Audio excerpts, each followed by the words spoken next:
Deuxième partie de l'Africa Newsroom. Notre plateau est toujours au complet. Alfred Thiango, notre éditorialiste, Adama Zeizi, consultant en stratégie, Abdelkerim Yacoub Kondongoumi, coordinateur du pacte et directeur Afrique centrale de l'organisation internationale Internet sans frontières. Donc Martin Fayulu qui continue de contester les résultats de la présidentielle. Il annonce qu'il déposera ce samedi un recours devant la Cour constitutionnelle et il se déclare vainqueur avec plus de 61% des suffrages. Abdelkerim, vous vouliez rajouter quelque chose? Oui, je voulais rajouter qu'au nom d'Internet sans frontières et de l'organisation de la Ligue web activiste africain, Africtiviste, qui ont fermement condamné et appellent les gouvernants et les dirigeants africains de ne pas s'adonner à la coupure d'Internet en des périodes cruciales. Parce qu'Internet aujourd'hui, avec la censure et la rupture d'Internet et des communications, ça a violé complètement la confiance des électeurs. Ça devient une constante d'ailleurs en Afrique. Constante. Alors qu'Internet, justement, si on avait laissé Internet ouvert, ça aurait pu permettre d'envoyer les informations en temps réel de chaque bureau de vote, de contrôler l'information et que les citoyens peuvent faire une veille.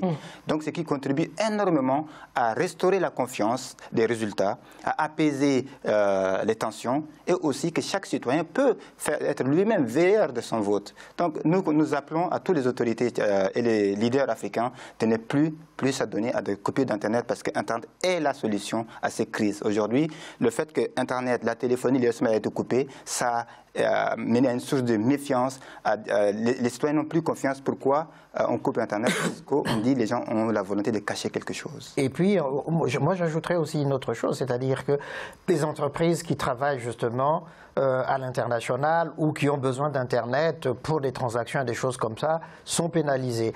Jusqu'à présent, aucune transaction financière ne peut se faire parce que justement Internet est coupé.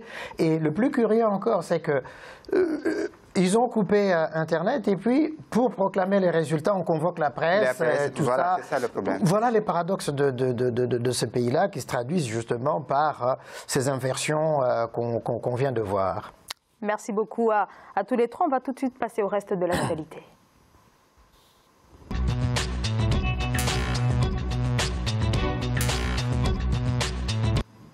Alors, en raison de l'insécurité grandissante, le nombre de personnes qui quittent le Burkina Faso ne cesse d'augmenter. Le Burkina Faso, confronté depuis 3 ans à la menace terroriste, a enregistré plus de 64 000 réfugiés selon l'Agence des Nations Unies pour les réfugiés. Et outre la menace terroriste qui sévit dans plusieurs zones, dans plusieurs régions de ce pays, le Burkina Faso est également le lieu d'affrontements intercommunautaires. Le récit de Mathilda Diaby.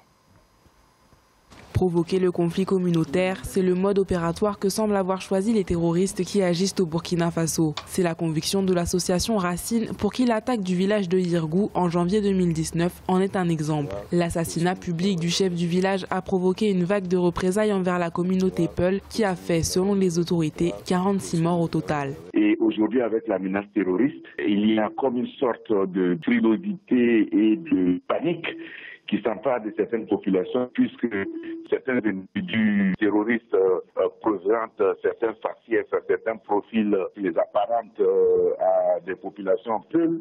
Et tout de suite, l'amalgame est fait. Prendre pour cible les forces de défense et de sécurité sème la défiance dans la population. Mais cette association estime que s'en prendre aux autorités coutumières, traditionnelles et religieuses signifie briser les repères de la population burkinabé qui, hors de contrôle, tombe à la merci des terroristes. Pour éviter que la population pense qu'il y a une faiblesse sur le plan judiciaire et sur le plan sécuritaire. Parce que de plus en plus, la faiblesse de l'État au niveau judiciaire et au niveau sécuritaire oblige certaines populations à chercher à se faire justice. Mais pour mettre fin à ce cycle de représailles, il faut que l'autorité de l'État s'affirme. Face à ce nouveau mode opératoire, l'association Racine invite les autorités traditionnelles, coutumières et religieuses à prendre part à la lutte terroriste et appelle à l'unité de la population.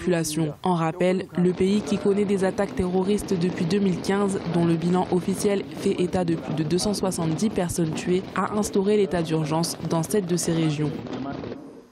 Alors, dans la lutte contre le terrorisme dans cette région et dans ces pays, dans des pays tels que le Burkina Faso, la grande interrogation réside dans cette force G5 Sahel, puisque elle est perçue comme étant la solution à cette insécurité grandissante dans cette région. Mais est-ce que, telle que présentée dans sa structure, mais aussi dans son mode de fonctionnement, de financement surtout, est-ce que c'est véritablement la solution? Parce qu'on voit encore aujourd'hui qu'elle peine véritablement à être opérationnelle en raison de ce manque de financement.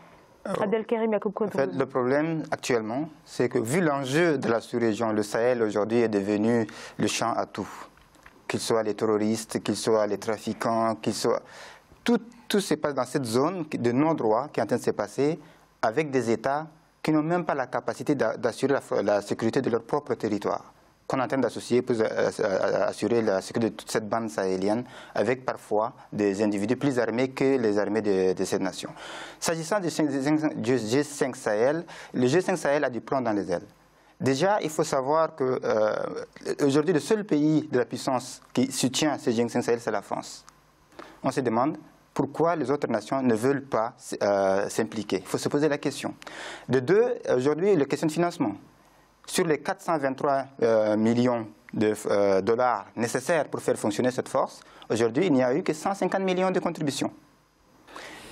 Donc, on a mis les moyens. Même si les États du champ ont la volonté de le faire, je crois que la communauté internationale et les institutions africaines doivent revoir leur stratégie et aussi être exigeants, pas seulement sur l'aspect militaire de la résolution des crises. Parce qu'aujourd'hui, il n'y a pas que des problèmes militaires.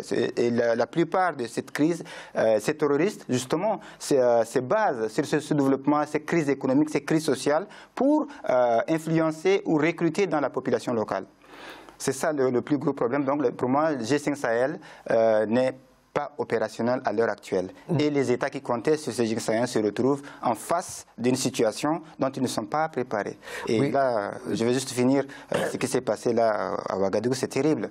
Donc finalement, on voit que, vous l'avez dit tout à l'heure aussi, que les États n'arrivent pas à assurer leur fonction régalienne qui est assurer la sécurité des populations. Et donc, du coup, on voit l'apparition des ministres une faiblesse de l'État au niveau du territoire. Voilà, des initiatives de sécurité locale. Oui, mais effectivement, le G5 Sahel a suscité beaucoup d'espoir, mais faute de moyens, effectivement, on en est là. Quand on voit ce qui se passe là, au Burkina Faso, au Niger, au Mali particulièrement, c'est l'expression même justement de cette impuissance non seulement de ces États à assurer leur propre sécurité, même s'ils ont des troupes par ailleurs qui sont préparées, aguerries, mais qui souffrent du manque des moyens, qui sont financièrement exsangues pour la plupart de ces pays-là, qui ne peuvent pas justement porter dans leur budget cette question de sécurité. Et puis il y a cette forme de démission de la communauté internationale. Les Américains, ils sont là au Niger, mais ils disent ils préfèrent pas donner leur argent parce qu'ils savent pas où ça va, ils veulent du bilatéral ou équipé ou des choses comme ça, mais ça ne peut pas marcher tant qu'il y a une structure qui a été mise en place. Là, le président du Burkina Faso, je crois qu'il va devenir le président du G5 Sahel.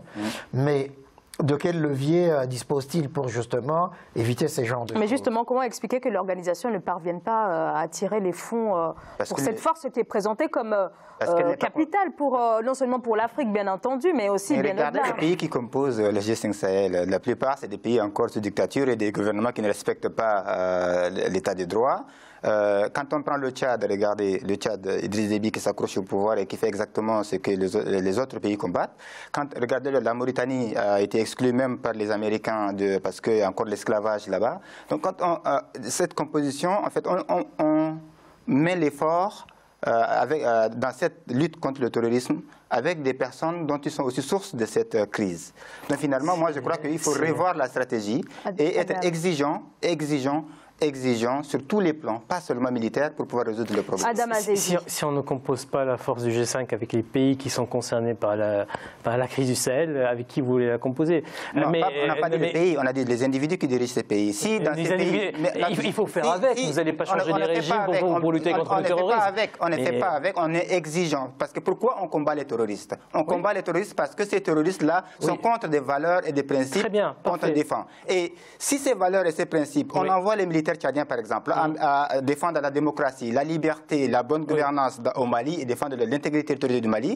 Et il faut convaincre le peuple tchadien que ce peuple-là a aussi le droit. Et que une nation, un peuple avec un dirigeant élu et légitime est encore 1000 fois plus efficace de combattre le terrorisme que des dictateurs qui utilisent des passerelles pour légitimer leur pouvoir. Votre vision est très pertinente. Vous ne dites pas qu'on fait avec. On va laisser terminer votre vision est pertinente sur votre idée est pertinente sur une vision à long terme, c'est-à-dire que bien évidemment ce qui alimente le terrorisme, c'est l'insatisfaction par rapport au gouvernement, à l'économie et sentir qu'on n'est pas écouté. On est d'accord. Aujourd'hui, on est sur une vision court terme où on a des mouvements aujourd'hui qui évoluent en toute liberté, sans contrôle dans cette région et qui aujourd'hui ne font que se développer. Il va falloir leur remettre un terme. On ne va pas d'abord attendre de changer les régimes dans toute la région avant d'attaquer les... Non, ça dépend. Ça dépend du signal qu'on envoie. Non.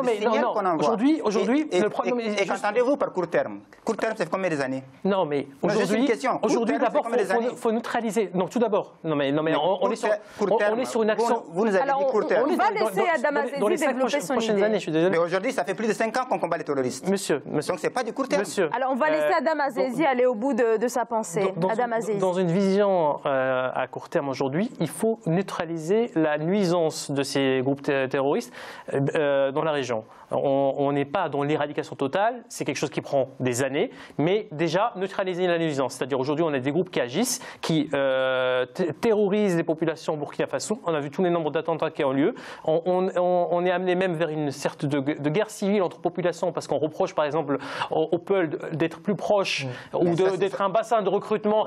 Non mais laissez-moi finir, monsieur. C'est autre chose. Non, mais aujourd'hui, je vous explique le contexte aujourd'hui, qui est aujourd'hui un contexte qui est mais tout le temps le contexte a été comme ça. Et qui doit être depuis 2011 jusqu'à maintenant, c'est anxiogène. Mais monsieur, ça fait 10 ans. Monsieur, le problème de cette force. Donc si c'est en 10 ans, c'est anxiogène, l'anxiété, ça va finir quand? Juste permettez-moi de finir ma oui, pensée. Aujourd'hui, on a un problème d'une force qui n'est pas efficace. Pourquoi elle n'est pas efficace? C'est que les acteurs qui composent la force ne sont pas tous d'accord par rapport à comment elle doit agir, d'une part, et d'autre part, tous les acteurs qui peuvent être aussi importants par rapport à l'amélioration de la situation dans la région ne sont pas impliqués. Il aurait fallu élargir cette force. Bien évidemment, il faut l'élargir aux voisins du Nord. Je ne pense pas aux voisins du Nord. Et pourquoi l'Algérie?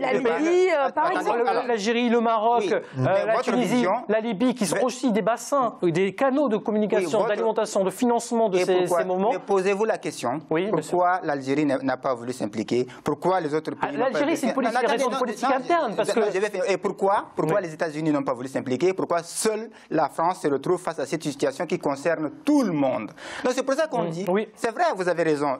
Alors il n'y a pas quand même que la France qui s'implique. Effectivement, c'est la France qui a une grande place dans cette force. Il y a également l'Arabie Saoudite, les Émirats Arabes Unis, effectivement. C'est ça le problème. Prendre l'Arabie Saoudite comme exemple pour la démocratie, c'est ça là où... En tout cas, dans le financement. Mais est-ce que finalement, parce qu'on a quand même des financements tous azimuts, est-ce que cela ne témoigne pas aussi d'une absence de politique africaine, une politique sécuritaire? C'est ça la question. Est-ce qu'il y a une stratégie derrière tout ça? Parce que si on laisse entrer tous des capitaux qui arrivent des 4 coins du monde, forcément ça aura aussi peut-être un risque dans la souveraineté de ces États, dans la stratégie contre la lutte. C'est aussi la souveraineté de nos institutions, vous venez de le dire. Pourquoi les institutions africaines sont absentes?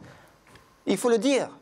Donc si à chaque fois qu'on fait un travail, on doit appeler à la France, on doit appeler à l'Union européenne, on doit appeler aux Américains pour régler le problème africain, on ne s'en sortira jamais. C'est pour cela que je vous ai dit... On se rejoint, c'est-à-dire qu'aujourd'hui, les composantes de la force... L'urgence, la question d'urgence, moi je suis d'accord avec vous, il faut régler les problèmes tout de suite. Oui. Mais ça sert à quoi de régler des conséquences si on ne tarit pas la source? Très bien. Donc il faut le faire en même temps dans ce cas-là. La dichotomie entre le poids accordé à la lutte, l'aspect militaire et l'aspect de la bonne gouvernance, du développement de la démocratie et des libertés, c'est cette dichotomie qui fait que les gens n'y croient pas. Je peux vous poser une question? Oui, bien sûr. Qu'est-ce que vous entendez? C'est-à-dire qu'aujourd'hui, on pose le stylo, on dit débrouillez-vous là-bas, agissez comme vous voulez, on va essayer de démocratiser tout ça, mettre les bonnes personnes, mettre une bonne gouvernance, et après on revient vous voir et on essaie de régler ça?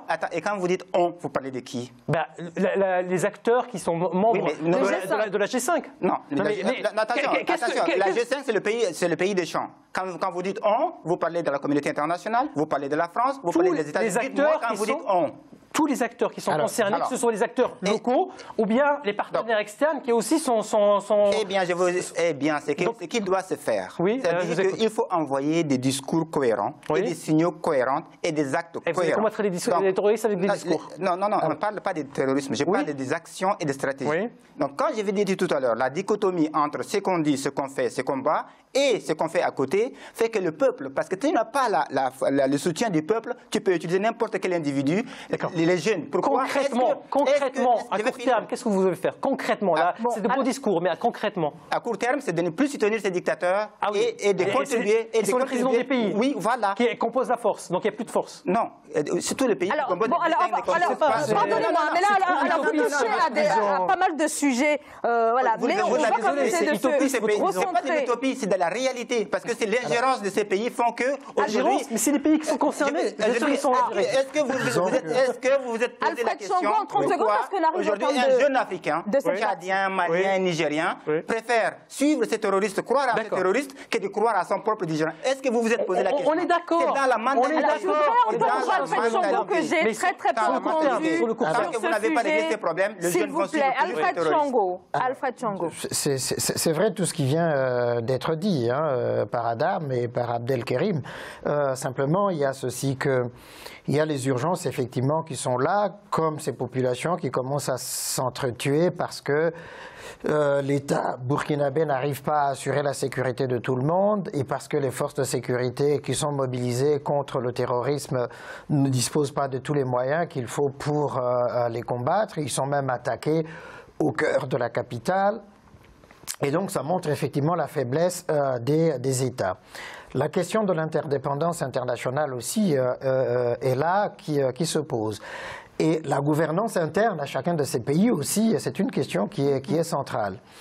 Et il faut mettre tout cela bout à bout pour permettre justement de dégager une politique qui permette de dire que les populations ne puissent guère justement se sentir attirées par ces terroristes qui arrivent, ni à les soutenir passivement ou activement.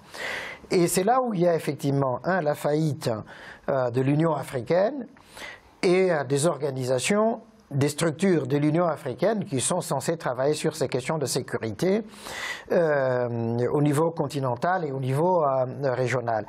Je pense qu'il y a une chose qu'Adam a dit qui est intéressante, c'est de dire que au lieu de saucissonner justement la question de la résolution de cette crise contre le terrorisme entre les pays sahélo-sahariens et les pays d'Afrique du Nord, il faudrait effectivement les intéresser. Évidemment, l'Algérie, pour des raisons internes, n'ose pas trop s'impliquer. Et on sait effectivement que les canaux d'alimentation de ces terroristes, ça vient. Donc il aurait fallu étendre cette force-là. Oui, ça n'est pas trop tard. Alors effectivement, enfin, peut-être une dernière chose, justement la question de la coordination des financements.